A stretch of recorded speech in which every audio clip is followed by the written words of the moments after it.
At dahil hindi ako nakasama sa pag-uwi ni My Love sa kanila, heto nagiya na lang ako sa pamilya ko na maligo na lang sa dagat. Sa sobrang busy ko kasi sa trabaho, wala na akong time sa sarili ko mag-relax pati sa family ko. Kaya ganito na lang naisip ko para mabanding ko din sila. So, for this video, ito pala yung family bonding namin nung Holy Saturday. So, yan na nga, nagpakyaw ako ng isang multi-cab kung tawagin sa amin dito para ang lahat ay makasakay at makasama sa banding na ito. Bahala siksikan, basta makaiban. Ito pala yung banding namin na wala sa plano. Ura-urada talaga kami nito kasi wala kami magawa dahil walang pasok, walang mga trabaho. At saka summer na din kaya masarap maligo ngayon sa dagat.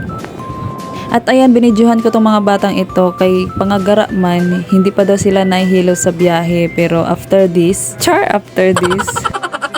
Hoy, naunsa na, gipangludza naman ni sila, oy. Gipangkabuhi naman in taon ini sila, labi na kining Saturday, ayan, tulog. Bihira lang kasi sila makasakay ng multicab kaya ganito yung mga reaksyon. Parang matatawag ko na yata itong ang pamilyang mahiluhin sa biyahe. Kasi number 1 na ako doon, mahiluhin talaga ako sa biyahe. Lalo na't napakalayo yung pupuntahan, nako po, susuka talaga ako niyan.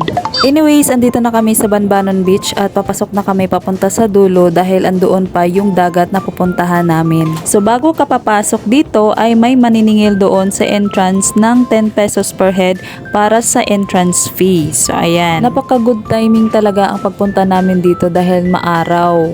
So ang ganda ng panahon. So ayan na nga, nakarating na kami dito at nakikita ko na yung dagat. Natatuan sa tuan, Parmero. Unja na may suka. Unja na lagi. Unja na siya dito. Unja na ba? So yun na nga guys, nandito na kami sa Banbanon Beach. Pasok ka.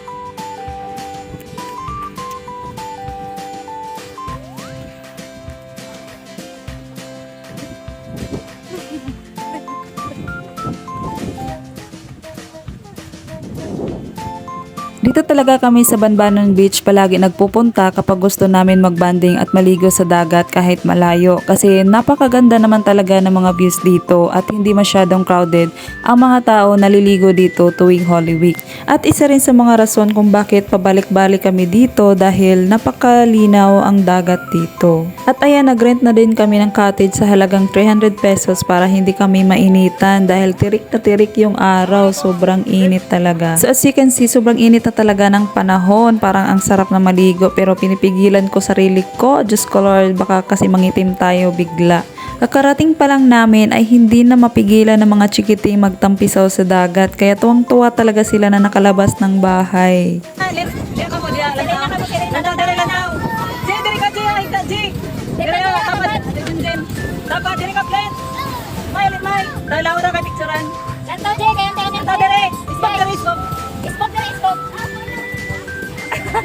Lata dari may lataw. Tama kang jinjinak. Lata dari lataw. Smile.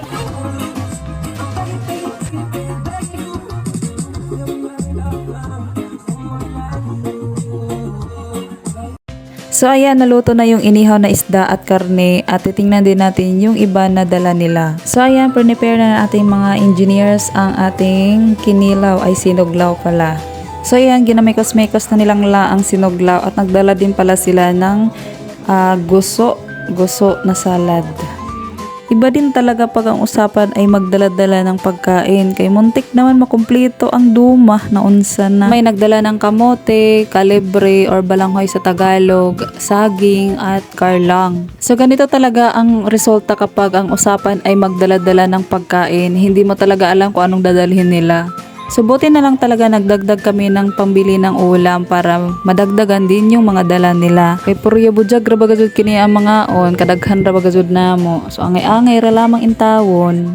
Habang nagaantay kami na matapos ang pag-prepare ng mga pagkain ay nagkantahan muna kami dito at ipaparinig ko muna ang boses ng aking pamangkin kung maganda, liwat dako, char.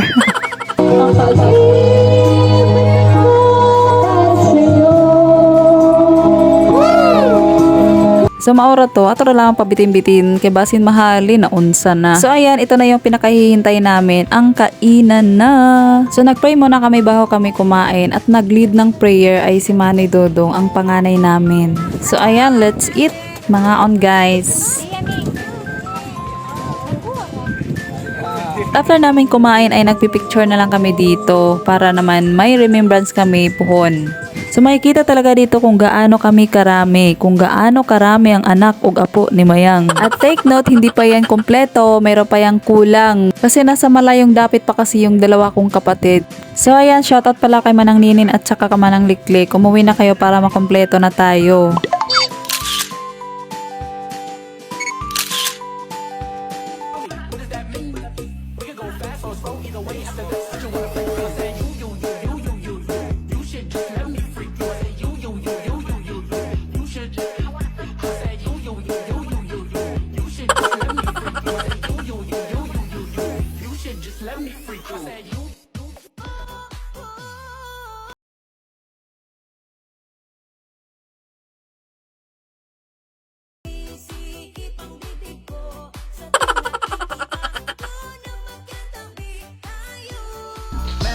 See her booty go left cheek, right cheek. I wanna see her booty go.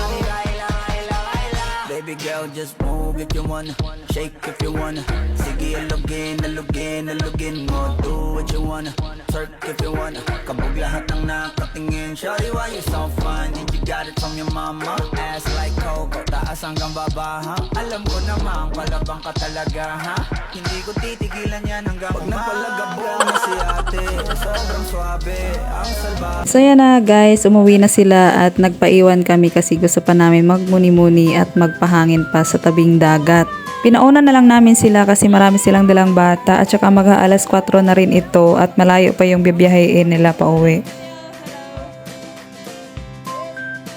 Huy, like man di ay ning ilang muni-muni kay with tagay man. Sana all na lang kay may partner. Maupi, masadlamang taani, oy.